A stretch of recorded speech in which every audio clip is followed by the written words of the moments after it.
Hey guys, Negative9 here, how is it going everybody? And today I sort of wanted to talk about why I think Path of Fire is an expansion that Guild Wars 2 has needed for a very long time. One of the things that has frustrated me about Guild Wars 2 for a long time is the indecision at the beginning of Guild Wars 2's sort of life cycle. Guild Wars 2 when it launched had a lot of hype based around it, had a lot of coverage, it had a lot of publicity. People knew about the game, but we're 5 years in now and people have sort of begun to forget about the game a little bit and sort of disregard it because they've already made their decision on whether they are going to play this game or not quite a while ago, probably either at the release of the game, shortly after release, or when Heart of Thorns launched. And that's why I think this expansion should have been the first one that Guild Wars 2 had, and it should have come a lot sooner than Heart of Thorns eventually did.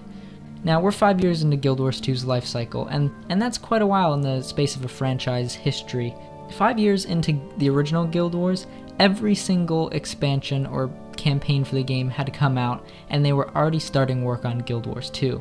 Now, I understand that it's not an MMO, and it was really different back in those days. It was a very different type of game. Guild Wars 2 is very much a separate game and very different game than the original Guild Wars. I do understand that, but I feel like we really wasted a lot of time at the beginning where we tried to go with this living story or living world type approach to things, but the thing they didn't realize, and the more I think about it, the more I can't understand how they couldn't have seen the problem that there is with going with a living world instead of an expansion setup. Expansions, you make ads for, sometimes you make trailers if you're Blizzard, you make some pretty impressive stuff to put out on the internet so people know about your game.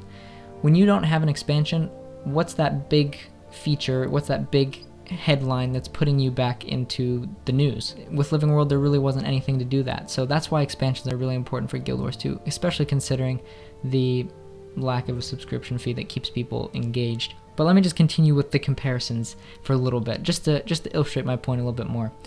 Now, I talk about World of Warcraft a lot, and a lot of people probably don't like that, but it's a game that I played for a long time, and it's the first MMO I ever played. And I think it's pretty safe to say that it's probably one of the best MMOs of all time. 5 years into World of Warcraft, the Burning Crusade and Wrath of the Lich King had already been released, and Cataclysm was about to be released. So they had already released 2 expansions, and a third one was on the way. What I'm trying to illustrate is this cycle that studios obviously have that Guild Wars 2 just completely didn't have. If they really started working on Guild Wars 2 in 2007, I'm amazed that they didn't sort of sketch out some sort of game plan and really think through it before we got to the launch of Guild Wars 2. And that's one of the biggest problems Guild Wars 2 has faced, and that's one of the biggest problems that continually I come back to when I play Guild Wars 2. I realize I'm probably being a little bit harsh, but figuring out how to update the game and how to organize all that just feels like it should be one of the first things you nail down. And maybe they did have this living world scenario thing pinned down from the inception of Guild Wars 2, but surely through 3 or 4 years of creating Guild Wars 2, they would have started to think through the pros and cons of doing this living world style. And I feel like they would have run into the problem that there's nothing bringing people back into the game. People, every time World of Warcraft launches an expansion, every single player that's ever played it, most of the time, comes back just to check it out and then stops playing 2 months later. But guess what? That's still keeping people engaged and still reminding people that, hey, we exist. And maybe one day, when they release a particularly good expansion, people do come back to the game permanently. So expansions, I think, in the MMO industry are something that you cannot get around. Releases in general that create hype. You need them. Elder Scrolls Online does things a little bit differently with the DLCs and stuff, but they just released their first expansion, Morrowind, but they've had countless DLC releases already. So what I'm trying to say is that this cycle is something that Guild Wars 2 needs to figure out really fast. Heart of Thorns was the very first expansion, so I can cut them some slack on that. It took them a while to figure out what they wanted to do, but now that we're on our second one, this is where everything's decided. Think Guild Wars 2 releases, and then, let's say a year later, the first expansion for the game is announced, and guess what, we're returning to Alona. Imagine how much hype that would have caused.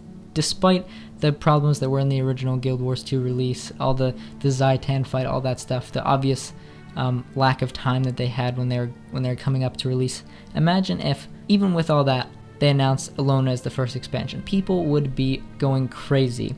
So I really think this should have been the first expansion. I think they should have gone with this before they went with their own new storylines, for the most part, in Heart of Thorns and in the Maguma Jungle. Before they went off on their own and started to make new stories, I feel like they should have gone back and returned to one of the places that players loved. Because The best part about the Guild Wars franchise is that they created an amazing world, and the players love the world of Tyria. So being able to return to one of the places from the first game 250 years later to see what's going on and what's changed in the first expansion would have been amazing, I think, for Guild Wars 2, and I think it's something that the players of specifically the first game would have really wanted. I think a lot of people have been waiting around for that, and I think it may have just come a little bit too late for some of those guys. I'm really excited about this next expansion. They're adding a lot of great features, and I think the most exciting part is that it looks like they've finally nailed down a schedule that is so important for online games like Guild Wars 2. So I didn't mean for this video to come out as rambly or ragey, but I just sort of wanted to explain one of the long-term problems that I've always had with this game, and my excitement at the realization that with Path of Fire, this could be resolved and this could be addressed, and we could start moving forward with consistency and with a real determination. People can forgive short expansions if they come every year and with consistency. Heart of Thorns was far too short to be a every 2-year release. But if they can start nailing down this schedule, then this is where things really get exciting. And honestly guys, I think the best years of Guild Wars 2 are in front of us. The hard part now is just convincing everyone else that has either stopped playing or decided not to play when the game launched that that is the case and that it's really worth coming back. So thanks for watching guys. I hope this video turned out okay. It was really rambly. I'm probably gonna have to edit out a lot. I hope I got my ideas across, and I hope you guys are just as excited for the new expansion as I am. So thank you guys for watching, and I will see you guys next time.